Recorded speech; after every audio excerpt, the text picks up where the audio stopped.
Nais kong ipakita ang isang video na nagawa na ganito rin ang pahayag.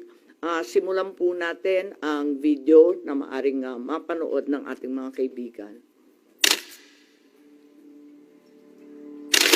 Enero 28, 2024, sa first Maisog Rally sa Davao, nagliyab ang balita at social media. Matapang, walang preno. Mr. President, baka susunod ka sa dinaanan ng tatay mo. Diyan ako takot. Ayaw ko mangyari sa iyo yan. Nagbato ng maaanghang na salita si dating Pangulong Rodrigo Duterte laban kay Pangulong Marcos tungkol sa di umano'y paggamit ng droga at ang kontrobersyal na People's Initiative. Sino man magsabi na walang paki ang Senado sa usaping ito, isa lang ang masasabi ko, walang gamot sa kakapalan ng mukha mo. Sa Senado, sa kapareho at sumunod pang mga buwan, si Senator Amy ang nangunan. Pakialam sa PR, wala kayong pakialam sa PR, wala kayong pakialam sa PR. Siya ang unang nagtawag ng pansin. Siya ang unang nagtanong, para kanino ba talaga ang PI na yan? Marso 2024, sa kabila ng bangayan sa harap ng sambayanan, narinig natin si Pangulong Marcos. Matatag, matapang. The International Criminal Court has no jurisdiction over the Philippines as we remain to have a working judicial system and law enforcement mechanisms.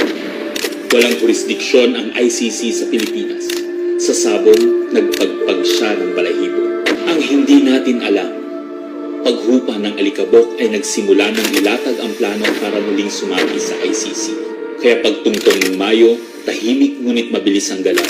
Isinumite ng DOJ ang legal brief para sa posibleng pag-aresto kay FPRRD. Isang pagpataksil na walang nakapansin. Hunyo, pumutok ang balita. Nagbitaw si VP Sara bilang DepEd Secretary. Tendered my resignation as the Secretary of Education effective July 19, 2024. Isang babae ng tapang ngunit walang nagawa dahil sa likod ng tama. Agosto, isinagawa ang unang Quadcom hearing laban kay FPRRD habang inuusig ng COA ang confidential funds ni VP. Ang hindi natin alam, sa gitna ng lahat ng ito, itinalaga na ni PBBM si Marcos Lacanilao bilang Special Envoy ng Transnational Crimes na siyang magsusuko kay FPRRD. At maluwag na rin pinapasok ng bansa ang mga tiga-ICC noong Oktubre. Walang bahid ng pagtutol, walang balak na ipagtanggol ang kapwa Pilipino. Nobyembre, nag-iba na ang ihip ng hangin. Matatag, matapang, walang bahid ng pag-aalinlangan.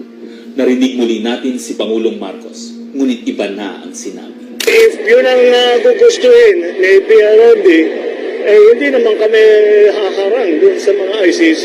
Para tabunan ang galawan, pinaingay ang impeachment complaints laban kay VP Sara. The Office of the Secretary General will transmit the two impeachment complaints filed against Vice President Sara Duterte. Kahit pa nagkaroon ng INC rally noong Disyembre, naidiin pa rin ang impeachment sa Kongreso. Planado na rin ang pagpirma ng questionableng 2025 budget kahit bat-bat ng anomalya. Enero 25, 2025, sinimulan na ang Oplan Tugis o Operation Pursuit, ang lihim na operasyon para hulihin si Duterte. Pagsampa ng Pebrero, nag-apply ng arrest warrant ang ICC prosecutor.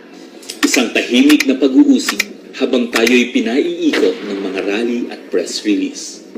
Marso, muling nilinlang ang bayan. Humingi daw ng 60-day extension ang DOJ para sa EJK report noong Marso 6. Pero ang totoo, nakabinbin na ang arrest warrant mula sa ICC chamber Marso 7 hanggang 10. Ang hindi natin alam, Marso 11, 2025, sa kanyang pagbalik sa Pilipinas, hindi pa man bumababa ng eroplano si FPRRD, isinagawa na ang pag-aresto. Maingay ang paligid, magulo, pero ang dating Pangulo ay nanatiling kalmado. Isinakay siya papuntang The Hague, alas 11 ng gabi. Kasama sa eroplano si Marcos Lacanilao, ang nagkanulo, ang nagsuko. Pero kanino ang sisi? Sa mga utusan o sa nag-utos? Managot ang dapat managot, nakalatag na. It's a request to the Philippine government from Interpol enforce the arrest warrant. And we have commitments to them. Ayaw nila ipagpatuloy ang pag-iimbestiga. Maliwanag na ang buong administrasyon na ito mula sa pinakataas hanggang sa galamay. Nagplano. Ikaw ho ba nagplano ng lahat ng ito? Hindi naman. It was a group effort. Secretary Chudoro was there, Secretary Anyo was there too, and the President and I. Nagsakatuparan.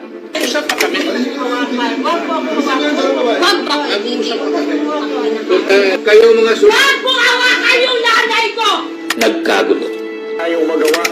Wala tayong magawa dahil mismo ang gobyerno. Nagtakpanan. Mamili ka.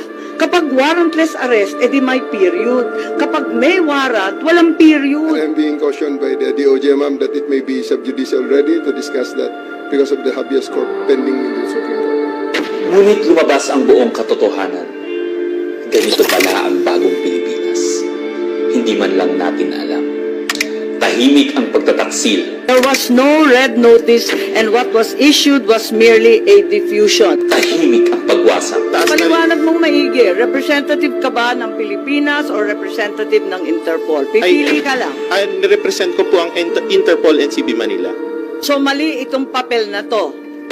Harapan ang pagtalikod.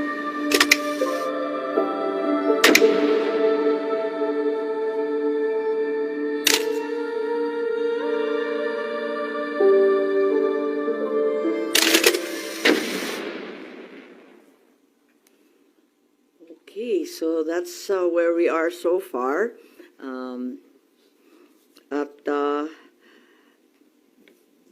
Mahirap hindian ang sinasabi sa bidyong yan na may isang malawakang plano na may kinalaman sa politika at sa 2028. Iminumungkahi namin na imbestigahan ng Office of the Ombudsman ang mga sumusunod.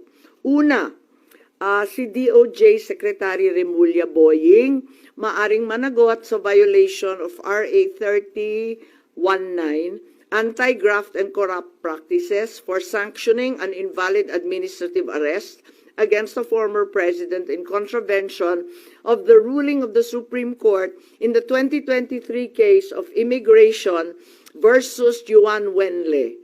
Maliwanag na napakadaming kondisyon, kwalifikasyon at requirement na isinaad ng ating Korte Suprema doon. Ikalawa, usurpation ng DOJ ng judicial functions. Kahit hindi sila korte, naghahatol sila na halos sila ang naging husgado. Ikatlo, grave misconduct and conduct prejudicial to the best interest of public service. Ikalawa, baka managot din si General Romel Francisco D. Marbil, ang Chief PNP, sa arbitrary detention, Article 124 ng Revised Penal Code. Violation of RA 3019, Anti-Graft and Corrupt Practices for inducing or persuading General Torre to perform an act in violation of laws, rules, and regulations or an offense in connection with the official duties of the latter. Grave misconduct and conduct prejudicial to the best interest of public service. Andito rin sa mga nakalista at ayon din sa payo ni dating Supreme Court Justice na nagpayo sa atin na malahil si SILG Secretary John Vic Remulla ay maakusahan din ng arbitrary detention katulad nung iba. Violation of 31.9 for inducing General Torre and Marbil to perform an act in violation of the Constitution and our laws. Ikatlo, grave misconduct and conduct prejudicial to the best interest of public service. Ang ikaapat na maaring patawan din ng kaso ay si General Nicolas Torre III. Maaring managot sa arbitrary detention. 2 counts of arbitrary detention, not only against the former president, but also against former Executive Secretary Medialdea. Ikalawa, violation of RA 7439 for not allowing the former president to be visited by VP Sara, both his daughter and his named counsel, and for forcing the former president's lawyers to leave him. Also, the violation of 3019 for allowing himself to be induced or persuaded by General Marbil or SILG Remulla to perform an act in violation of law, rules, and regulations in connection with his official functions. Grave misconduct and conduct prejudicial to the best interest of public service ay maaari ring ipataw laban kay General Torre. Ikalima, Ambassador Marcos V. Lacanilaw. Maaring managot sa usurpation of official functions, Article 177 of the Revised Penal Code, pagsisinungaling sa ibang kaso at perjury sa ilalim ng Article 183 of the Revised Penal Code, false testimony in other cases, and perjury in solemn affirmation under Article 183 of the Revised Penal Code, at conduct prejudicial to the best interest of the service. So ito ang further findings namin. Hindi ko masara yung investigasyon kasi marami pa ring mga issue katulad ng sinong tumulong sa ICC, yung tungkol sa eroplano na nanatiling bukas at masalimuot.